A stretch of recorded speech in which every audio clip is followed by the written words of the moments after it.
প্রিয় সুধী, আজকে জানব আমাদের বাসযোগ্য গ্রহ পৃথিবীর আদ্যপ্রান্ত।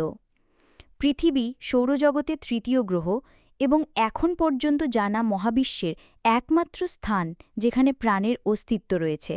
এর জটিল গঠন, গতিশীল পরিবেশ এবং জীববৈচিত্র্য একে এক অনন্য গ্রহে পরিণত করেছে। ১. সৃষ্টি ও ইতিহাস, ফরমেশন অ্যান্ড হিস্ট্রি। সৃষ্টি প্রায় ৪.৫ বিলিয়ন মানে ৪৫০০ কোটি বছর আগে সৌর নীহারিকা মানে সোলার নেবিউলা নামক এক বিশাল গ্যাস ও ধূলিকণার মেঘ থেকে সূর্য এবং অন্যান্য গ্রহের সাথে পৃথিবীরও সৃষ্টি হয়।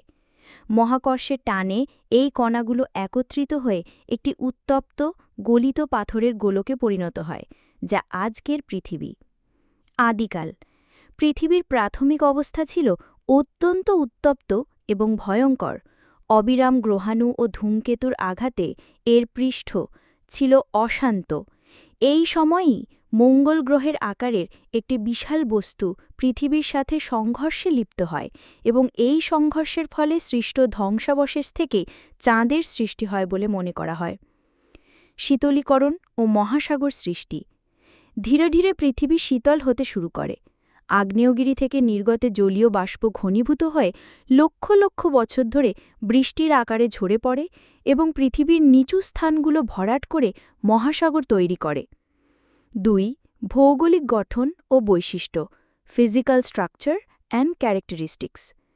পৃথিবীর অভ্যন্তরীণ গঠন মূলত ৩টি প্রধান স্তরে বিভক্ত। ১.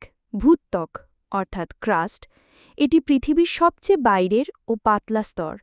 এর গড় গভীরতা প্রায় ৫ থেকে ৭০ কিলোমিটার। এটি মূলত মহাদেশীয় অর্থাৎ কন্টিনেন্টাল এবং মহাসাগরীয় অর্থাৎ ওশিনিক ভূত্বকে বিভক্ত। ২. গুরুমণ্ডল অর্থাৎ ম্যান্টেল। ভূত্বকের নিচে প্রায় ২৯০০ কিলোমিটার পুরু এই স্তরটি রয়েছে। এটি মূলত অর্ধগলিত ঘন শিলা দ্বারা গঠিত, যাকে ম্যাগমা বলা হয়। এই স্তরের পরিচালন স্রোতের কারণেই ভূত্বকের টেকটনিক প্লেটগুলো সচল থাকে, যার ফলে ভূমিকম্প ও আগ্নেয়গিরির মতো ঘটনা ঘটে। ৩. কেন্দ্রমণ্ডল অর্থাৎ কোর। এটি পৃথিবীর কেন্দ্রভাগ। এর ২টি অংশ রয়েছে। বহিস্থ কেন্দ্রমণ্ডল অর্থাৎ আউটার কোর। এটি তরল লোহা ও নিকেল দ্বারা গঠিত।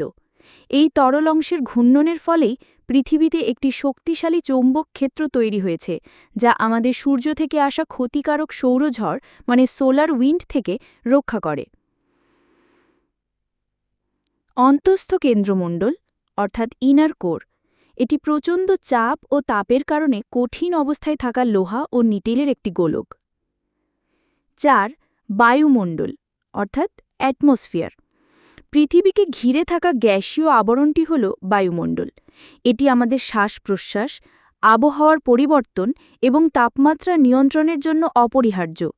এর প্রধান উপাদানগুলো হল নাইট্রোজেন প্রায় ৭৮%, অক্সিজেন প্রায় ২১%, আর্গন, কার্বন ডাইঅক্সাইড ও অন্যান্য গ্যাস প্রায় ১%। বায়ুমণ্ডলের ওজোন স্তর সূর্যের ক্ষতিকারক অতিবেগুনি রশ্মি মানে ইউভি রেজ শোষণ করে জীবজগৎকে রক্ষা করে। ৫. জলময় গ্রহ দ্য ব্লু প্ল্যানেট। পৃথিবীর পৃষ্ঠের প্রায় ৭১% জল দ্বারা আবৃত, যার কারণে মহাকাশ থেকে একে নীল গ্রহ মানে ব্লু প্ল্যানেট দেখায়। এই জলের বেশিরভাগই মহাসাগরের লবণাক্ত জল হিসেবে রয়েছে। জল পৃথিবীতে কঠিন অর্থাৎ বরফ, তরল অর্থাৎ জল এবং গ্যাসীয় অর্থাৎ জলীয় বাষ্প এই ৩ অবস্থাতেই পাওয়া যায়, যা প্রাণের বিকাশের জন্য অত্যন্ত গুরুত্বপূর্ণ। ৬. জীবন্ত গ্রহ দ্য লিভিং প্ল্যানেট। প্রাণের উৎপত্তি প্রায় ৩.৫ থেকে ৪ বিলিয়ন বছর আগে পৃথিবীর মহাসাগরে প্রথম সরল একককোষী প্রাণের আবির্ভাব হয়। সেখান থেকেই ধীরে ধীরে বিবর্তনের মাধ্যমে আজকের এই বিশাল ও বৈচিত্র্যময় জীবজগতের সৃষ্টি হয়েছে। জীববৈচিত্র্য বায়োডাইভার্সিটি। পৃথিবীতে লক্ষ লক্ষ প্রজাতির উদ্ভিদ, প্রাণী, ছত্রাক এবং অণুজীব রয়েছে। এই জীববৈচিত্র্য বিভিন্ন বাস্তুতন্ত্র তৈরি করেছে, যেখানে প্রতিটি জীব একই অন্যের উপর নির্ভরশীল। পৃথিবীর গতি। পৃথিবীর ২টি প্রধান গতি রয়েছে, আহ্নিক গতি অর্থাৎ রোটেশন, পৃথিবী তার নিজের অক্ষের ওপর পশ্চিম থেকে পূর্বে ঘোরে। এই একবার ঘুরতে প্রায় ২৪ ঘন্টা সময় লাগে, যার ফলে দিন ও রাত্রি হয়। বার্ষিক গতি অর্থাৎ রেভলিউশন, পৃথিবী তার কক্ষপথে বছরে একবার সূর্যকে প্রদক্ষিণ করে।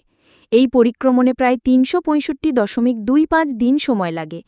পৃথিবীর অক্ষ ২৩.৫ ডিগ্রি কোণে ঝুঁকে থাকার জন্য এই বার্ষিক গতির সময় ঋতু পরিবর্তন, মানে গ্রীষ্ম, বর্ষা, শরৎ, শীত, এগুলো হয়। বর্তমান সংকট ও ভবিষ্যৎ। মানুষের কার্যকলাপের ফলে বর্তমানে পৃথিবী বিভিন্ন সংকটের মুখোমুখি।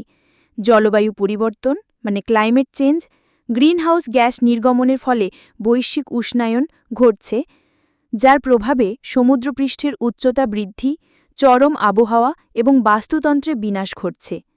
দূষণ, মানে পলিউশন, বায়ু, জল ও মাটি দূষণ জীব